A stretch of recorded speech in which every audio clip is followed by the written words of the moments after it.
ओम ब्रह्मा मुरारे त्रिपुरांतकारे भानु शशि भूमधुसुतो बुधस्य गुरुश्च शुक्र शनि राहु केतव सर्वे ग्रह शांतिकरा भवन्तु भूगर्भः शान्ताभ्यानादि पुष्पाणि ग्रहाणं सागरं शोभिवाराणि नवग्रहेभ्यो नमः।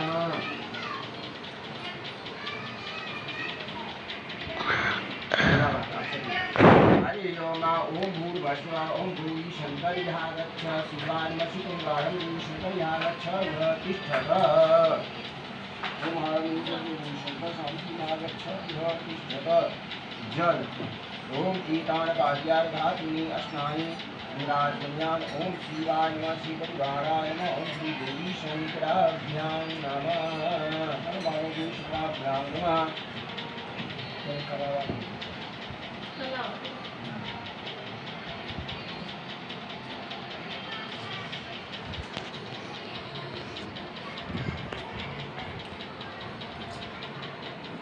ओम निवास वापर निवाता लोलज्ञा निवारण वस्त्रो वस्त्रांते ग्रहण परमेश्वर सागाय नमः सौ परिवाराय नमः ओम श्री गौरी शंकराभ्यां नमः। हरि ओम ओम यज्ञो पवित्रं सर्वं यावति वर्षं प्रस्तावां समग्रं प्रमुखं यज्ञो परिवर्तयसि वाय नमः ओम श्री गौरी शंकराभ्यां नमः। ओम उपवस्त्रं ग्रहण परमेश्वर सागाय नमः सौ परिवाराय नमः श्री गौरी शंकराभ्यां नमः ओम परमेश्वर।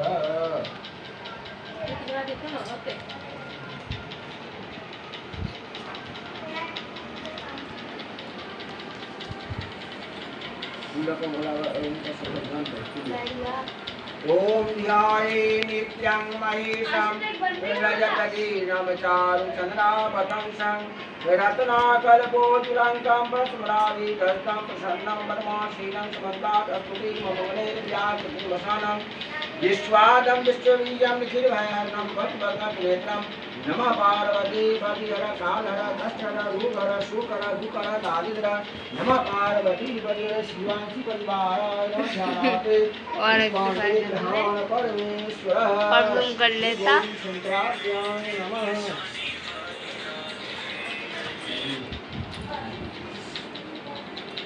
इससे ज़्यादा जूम कर सकता हूँ दीदी 6 गुना से ज़्यादा।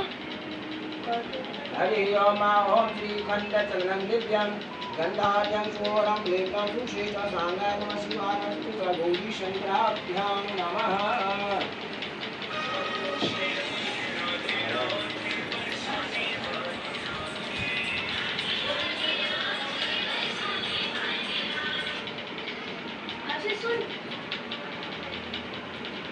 हेलो हाँ न्याय है आपको अवश्य रास्ता में चलो और कुल मिलाकर 5 और ऐसे वाला हैं नहीं बस पहुंचे वाला चाहिए हमारा आधा घंटा पहुंचे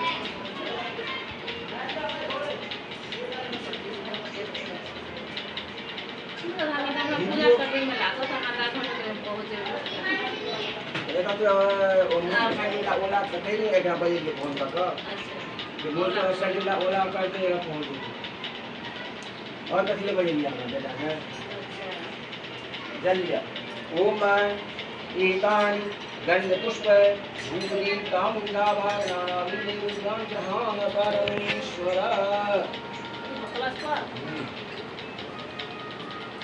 बोलावा का चंदन को दिन अक्षत ओम अक्षतात्मा श्रेष्ठ ज्ञान परमेश्वर श्री शिवादिक गौरी शंकराभ्यां नमः।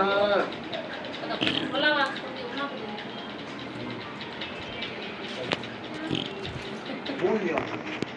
ओम एतानि पुष्पांजलि सागाय सौ परिवाराय गौरी शंकराभ्यां शिवाय कृषि परिवाराय नमः विपत् ओम त्रिविक्रम त्रिगुणाकारं त्रिजनकाभंगारं वीरपत्रं शिवार्पणं पूर्णकन्या महादानं वीरपत्रं शिवार्पणं वन्दे निदान वीरपत्रं जहान परमेश्वराय नमः। ओम गौरी शंकराभ्यां दुई ओम कांडात परोहन्ते परस्परि गुमान कुमान मंगल वरदान ईनान शिवानां गणान परमेश्वराय शिव परिवाराय नमः।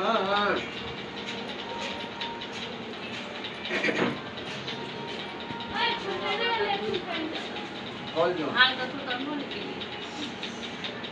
खाई लो उसके बाद मैंने और क्या नहीं है? हरि ओम ओम नाभ्या आदि जन्मज मुंशैनो यो समप्रदम भूमिका कोटा। आज मेरे घर पे पूजा हो रही है। ऋग्वेदीयो नमः शिवाय परिवाराय नमः जल एकांगत पुष्पधूरी जल एकांगत पुष्पधूरी गांभीर्यावान नानादि देव्यान ओम शिवाय परिवाराय नमः। हे जगदमात्र शिवाय नमः परिवाराय नमः ओम श्री गौरी शंकराभ्यां नमः। एक पुष्पांजलि ओम शिवाय नमः श्री परिवाराय नमः ओम श्री गौरी शंकराभ्यां नमः।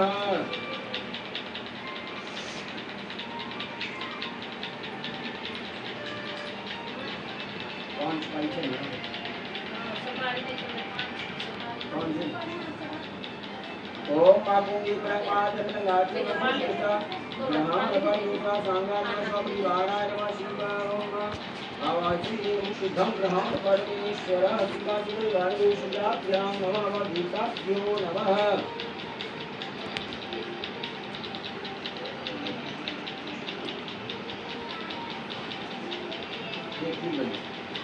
हरि ओम गिरिंद्रया ओम भानुमतोदं शक्तिं ज्ञापकं संप्राप्तस्वा मुनिमन्यकान भक्तिं विश्वगर्भितमयात्व परिचितरत्न प्रासात्मानि पूजन्त दासों समस्त परमेश्वर शिवाय परिवाराय नमः ओम श्री गौरी शंकराभ्यां नमः।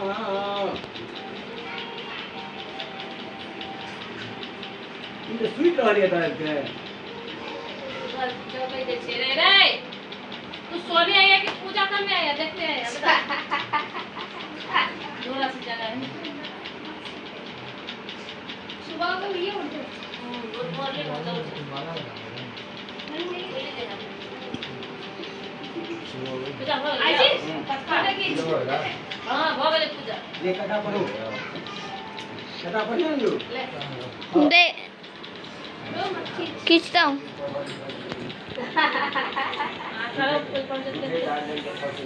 चल जूम किया खींच।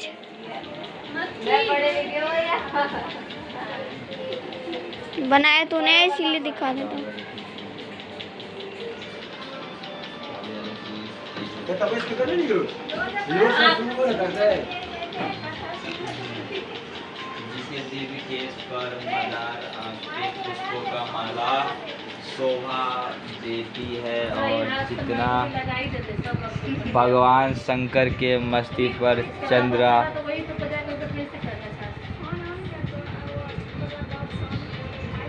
और कंठ में मुंडों की माला पड़ी हुई है, जो माता पार्वती दिव्य वस्त्रों के साथ तथा भगवान शंकर जगदम्बा वेश धारण किए हैं, उस दोनों भवानी शंकर को नमस्कार करता हूँ। कैलाश पर्वत के सुंदर शिखर पर माता पार्वती जी ने श्री महादेव जी से पूछा, हे महेश्वर, मुझे से आप यह गुप्त वार्ता कहिए जो सबके लिए सब धर्मों से भी सरल तथा महान फल देने वाली हो। हे नाथ, यदि आप भली भांति प्रसन्न हैं तो आप उसे मेरे सम्मुख प्रकट कीजिए। हे जगन्नाथ, आप यदि मध्य और अंतरे रहेंगे, आपकी माया का कोई पार नहीं है। आपको मैंने किस भक्ति से प्राप्त किया, कौन से व्रत तप या दान के पुण्य फल से आप मुझको वह रूप में मिले हैं। श्री महादेव जी बोले, हे देवी, यह सुन मैंने तेरे सम्मुख उस व्रत को कहता हूँ जो परम गुप्त है। जैसे तरेगनों में चंद्रमा और ग्रहों में सूर्य, वर्षों में ब्राह्मण, देवताओं में गंगा, पुराणों में महाभारत, वेदों में साम और इंद्रियों में मन सेठ है, वैसे ही पुराण और वेद सब में इसका वर्णन है, जिसके प्रभाव से तुमको मेरा आधा आसन प्राप्त हुआ। हे प्रिय, उसी का मैं तुमसे वर्णन करता हूँ। सुनो भद्रपा मास के शुक्ल पक्ष की हस्त नक्षत्र संयुक्त तीर्थ तीज के लो बदिया क्या बोलता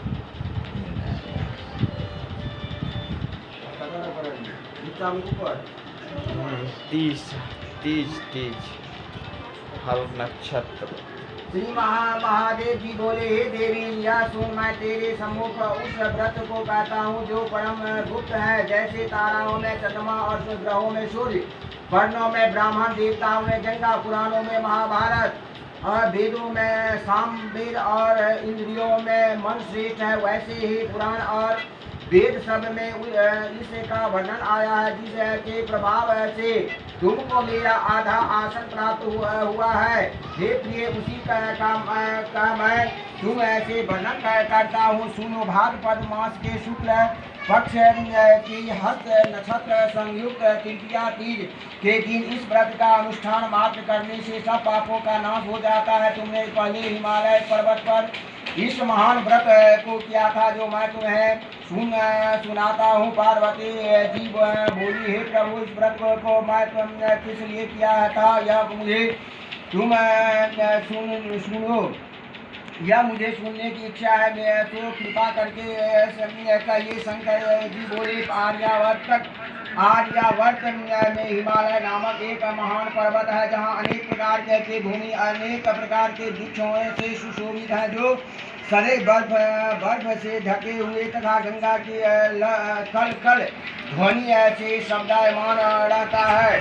हे पार्वती जी, तुमने बाल्यकाल में उसी स्थान पर तप किया था और 12 वर्ष तक के महीने में जल में रहकर तथा वैशाख मास में अग्नि में प्रवेश करके तप किया। श्रावण के महीने में बाहर खुले में निवास कर अन्य त्याग कर तप करती रहे, तो तुम्हारे उस कष्ट को देखकर तुम्हारे पिता को बड़ी चिंता हुई। वे चिंता दूर हो करके सोने लगे, चिंता दूर हो करके सोचने लगे कि मैं इस कन्या की किस से शादी करूं। इस अवसर पर देव योग से ब्रह्मा जी के पुत्र नारद जी वहां आए। देव ऋषि नारद ने तुम शैलपुत्री को देखा। तुम्हारे पिता हिमालय ने देव ऋषि को अर्घ्य पाद आसन देकर सम्मान सहित बिठाया और कहा, हे मुनीश्वर, आपने यहाँ तक आने का कष्ट कैसे किया, कहिए क्या आज्ञा है। नारद जी बोले, हे गिरिराज, मैं विष्णु भगवान का भेजा हुआ यहाँ आया हूँ। तुम मेरी बात सुनो। आप अपनी कन्या को उत्तम वर को दान करें। ब्रह्मा, इंद्र, शिव आदि देवताओं में विष्णु भगवान के सामने कोई भी उत्तम नहीं है, इसलिए मेरे मत से आप अपनी कन्या का दान भगवान विष्णु को ही दें। हिमालय बोले, यदि भगवान वासुदेव स्वयं ही कन्या को ग्रहण करना चाहते हैं और इस कार्य के लिए ही आपका आगमन हुआ है, तो वह मेरे लिए गौरव की बात है। मैं अवश्य उन्हें ही दूंगा। हिमालय का यह आश्वासन सुनते ही देव ऋषि नारद जी आकर मैं आकाश में अंतर्ध्यान हो गए और संग चक्रधारी स्वयं पीताम्बरधारी भगवान विष्णु के पास पहुँचे। नारद जी के साथ नारद जी ने हाथ जोड़ करके भगवान विष्णु से कहा, हे प्रभु, आपका विवाह निश्चित हो गया है। इधर हिमालय ने पार्वती से प्रसन्नता पूर्वक कहा, हे पुत्री, मैंने तुमको गरुड़ ध्वज भगवान विष्णु को अर्पण कर दिया है। पिता के बात को सुनते ही पार्वती जी अपनी सहेली के घर गई और पृथ्वी पर गिरकर अत्यंत दुखित होकर वीडियो बनाना है, फिल्म नहीं। उनको विलाप करते हुए देखकर सखी देवी, तुम 14 मिनट के हो गए। 15 मिनट मुझे अवश्य ही तुम्हारी 15 होने वाले में पार्वती बोली, 14:30 हो गए। अभी आशा है सुनाती हूँ। मैं श्री महादेव जी को वर्णन करना चाहती हूँ। कल स्कूल है, कल स्कूल है। बिगाड़ना चाहता है। Tomorrow will school. मैं निसंदेह इस शरीर का क्या करूंगी। पार्वती के इन वचनों को सुनकर सखी ने कहा, हे देवी, जिस वन को तुम्हारे पिता जी ने न देखा हो तुम वहाँ चली जाओ। तब हे देवी पार्वती, तुम अपनी सखी का यह वचन सुन ऐसे ही वन को चली गई। पिता हिमालय ने तुमको घर पर न पाकर सोचा कि पानी को कोई देव दानव आत्मा किन्नर हरण करके ले गया है। मैंने नारद जी को वचन दिया था कि मैं अपनी पुत्री का विवाह गर्भवत भगवान विष्णु के साथ वरण करूंगा। हाय अब मैं क्या करूं। अब यह क्या होगा। ऐसी सोच करके वे बहुत चिंतातुर हो मूर्छित हो गए। तब वह सब लोग हाहाकार करते हुए दौड़ते हुए और मूर्छा दूर होने पर गिरिराज ने से बोले कि हमें आप अपनी मूर्छा का कारण बताओ। हिमालय बोले, मेरे दुख का कारण यह है कि मेरी रत्न रूपी कन्या को कोई हरण करके ले गया है, या सर्प डस गया, या किसी सिंह व्याघ्र ने मार डाला है।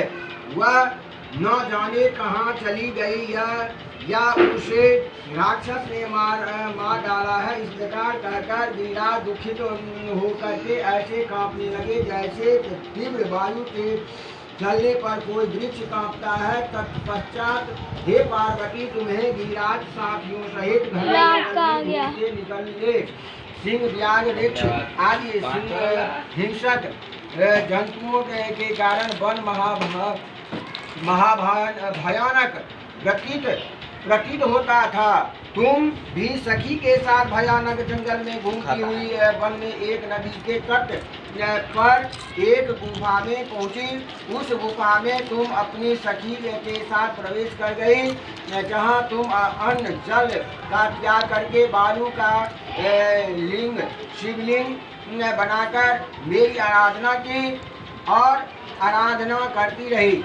उस समय पर भाद्रपद मास की हस्त नक्षत्र युक्त तृतीया के दिन तुमने मेरा विधि विधान से पूजन किया तथा रात्रि को गीत नाद गायन करते हुए जागरण किया। तुम्हारे उस महाव्रत के प्रभाव से मेरा आसन डोलने लगा। मैं उसी स्थान पर आ गया जहाँ तुम और तुम्हारी सखी दोनों थी। मैंने आकर तुमसे कहा, हे बनाने, मैं तुमसे प्रश्न किया और तुमसे प्रसन्न हुए। तुम मुझसे वरदान मांगा और वरदान मांग। तब तुमने कहा कि हे देव, यदि आप मुझसे प्रसन्न है तो आप महादेव जी ही मेरे पति हो, ऐसा वरदान दीजिए। मैं तथास्तु ऐसा कह करके कैलाश पर्वत पर पुनः को चला गया और तुमने प्रभात होते ही सुबह होते ही मेरी उस बालू की प्रतिमा को नदी में विसर्जन कर दिया। हे सुबह, तुमने वहां अपनी सखी सहित व्रत का पलायन किया। इतने में तुम्हारे पिता हिमवान ने भी तुम्हें ढूंढते ढूंढते उसी घने वन में आ पहुँचे। उस समय उन्होंने नदी के तट पर दो कन्याओं को देखा तो वे तुम्हारे पास आ गए और तुम्हें हृदय से लगा कर रोने लगे और बोले, बेटी, तुम इस सिंह व्याघ्र आदि युक्त घने जंगल में क्यों चली आई। तुमने कहा, हे पिता, मैंने पहले ही अपना शरीर शंकर जी को समर्पित कर दिया था, किंतु आपने इससे विपरीत कार्य किया, इसलिए मैं वन में चली आई। ऐसा सुनकर हिमवान ने तुमसे कहा कि मैं तुम्हारी इच्छा के विरुद्ध यह कार्य नहीं करूँगा। तब वे तुम्हें लेकर घर को आए और तुम्हारा विवाह मेरे साथ कर दिया। इसलिए उसी व्रत के प्रभाव से तुमको मेरा अर्ध आसन प्राप्त हुआ है। इस व्रत राज को मैंने भी अभी तक किसी के सम्मुख वर्णन नहीं किया है। हे देवी, अब मैं तुम्हें यह बताता हूँ कि इस अधिकार यह नाम क्यों पड़ा। तुमको सखी हरण करके ले गई थी, इसलिए इसका नाम हरताल का नाम पड़ा। और पार्वती जी बोली, हे स्वामी, आपने इस व्रत राज का नाम तो बता दिया, किंतु मुझे इसकी विधि एवं फल भी बताइए कि इसके करने से किस फल की प्राप्ति होती है। तब भगवान शंकर जी बोले, इस स्त्री जाति के अत्युत्तम व्रत की विधि सुनिए। सौभाग्य